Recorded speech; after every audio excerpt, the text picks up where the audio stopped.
శ్రీమతే రామానుజాయ నమః. అస్మద్గురుభ్యో నమః.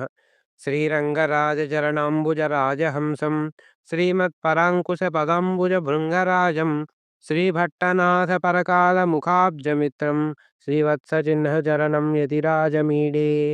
వ్యాఖ్యాముద్రాం కరసరసిజైః పుస్తకం శంఖచక్రే బిభ్రద్భిన్నస్ఫటికరుచిరే పుండరీకే నిషण्णः అమ్లానశ్రీరమృతవిశదైః హంసుభిः ప్లావయన్మాం ఆవిర్భూయాతనఘమహిమా మానసే వాగధీశः.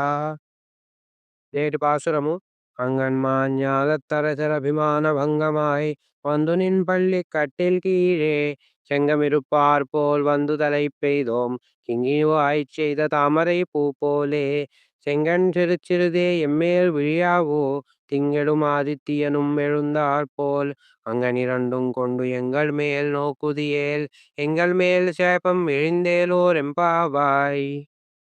మనం సంక్షిప్త సుందరంగా తిరుప్పావై దివ్య ప్రబంధాన్ని అనుసంధానం చేసుకుంటూ నేడు 22వ పాసురంలో అడుగుపెట్టాం. నిన్నటి పాసురంలో గోదాదేవి మాతారు ఉనక్కు వలి తులైందు ఉన్ వాసెల్కన్ ఆత్తాదు వందు ఉన్నడి పనియుమాపోలే.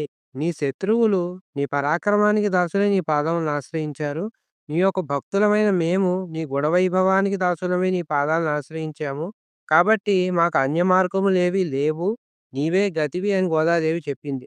అయినా స్వామికి వీరి వ్రతము యొక్క ఉద్దేశం వినాలని ఇంకా శయనించే ఉన్నాడట. మరి నేడు మునుపు పాసురంలో వలె తుయిలరాయ్ అరివురాయ్ అంటే లేవమని సూటిగా చెప్పలేదు. కేవలం కటాక్షించమని క్రీగంట చూడమని చెప్పింది. అంకణ్మాన్యాలత్ అరసర్ అభిమాన భంగమాయ్ బంద్ ఇన్ పల్లి కిట్టిల్ కీళే.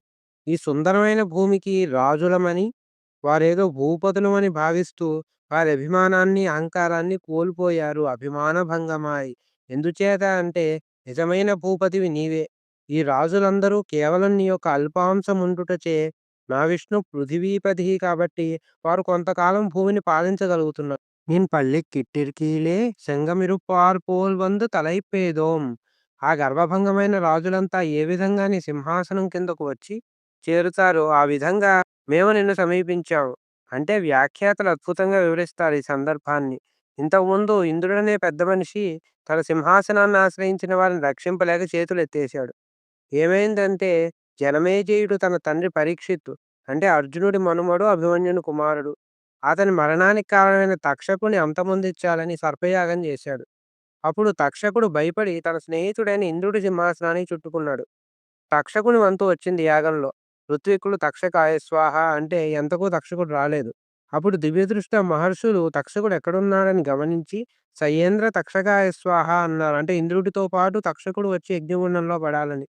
వెంటనే సింహాసన సహితంగా ఇంద్రుడు అతని స్నేహితుడైన తక్షకుడు వచ్చి యజ్ఞంలో పడిపోతూ ఉంటే దేవేంద్రుడు నేను నిన్ను రక్షింపలేను అని తన సింహాసన అపేక్షను చూపించాడు. నీవు అతని వలె కాదయ్యా, నువ్వు దేవేంద్రుడి వలె ఎవరికి పరతంత్రుడివి కాదు, స్వతంత్రుడు అని గోదాదేవి చెబుతుంది. తామరై పూపోలే శంఖం సిరిచిరిదే మెల్లగా ఆ తామరల వంటి కన్నులు తెరువుము తెరిచి ఎమ్మేల్ విడియావో మా యందు ఆ దృష్టిని వ్యాపింపజేయి. ఏమిటండి ఆ రెండు కనులు అంటే తింగళం ఆదిత్యనం ఎഴുந்தாర్పోల్ చంద్రుడు సూర్యుడు ఉదయించినట్లు. ఆ సూర్యచంద్రులే స్వామి యొక్క కనులు.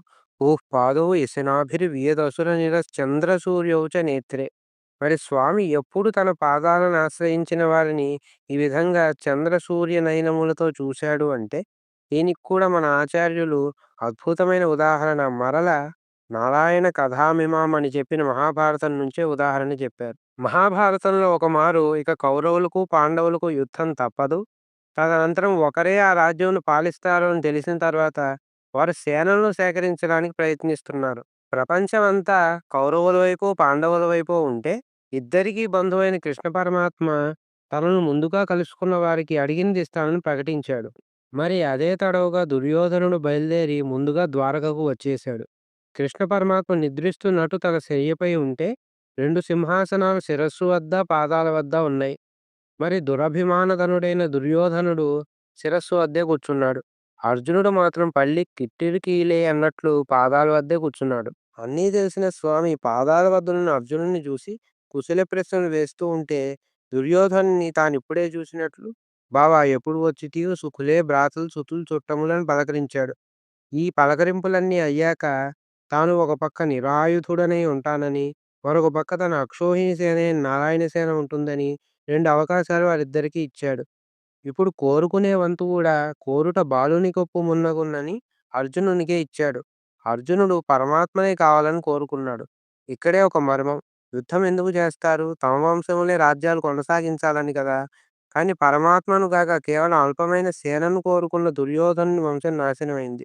కానీ పరమాత్మనే కోరుకున్న పాండవుల వంశం, అందున అర్జునుని వంశమే రాజ్యమేలింది. అర్జునుని వంశాంకురమైన పరీక్షిత్తును గూడా స్వామియే కాపాడాడు. ఇక్కడ స్వామి అర్జునుని పట్ల శీతలమైన దృష్టిని, దుర్యోధనుని యందు ప్రచండమైన సూర్యుని దృష్టిని చూశాడట. అందుకే చంద్రవంశము ఆ శీతలమైన చంద్రదృష్టి సోకిన అర్జునుని వల్లే నిలిచింది. మేము కూడా ఆ అర్జునుని వలె నీ పాదాల వద్ద ఎటువంటి అభిమానము లేక నిల్చొని ఉన్నాము.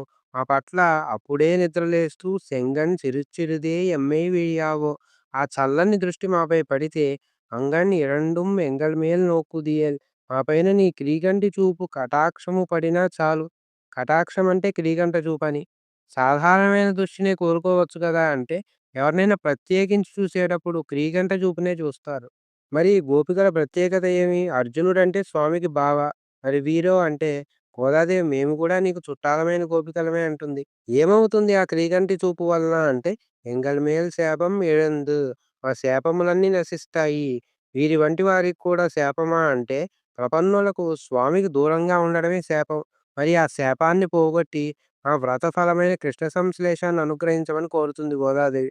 అటువంటి గోదాదేవికి నమస్కరిస్తూ శ్రీమత్యై విష్ణు చిత్తార్య మనోనందన హేతవే నందనందన సుందర్యే గోదాయే నిత్యమంగళం.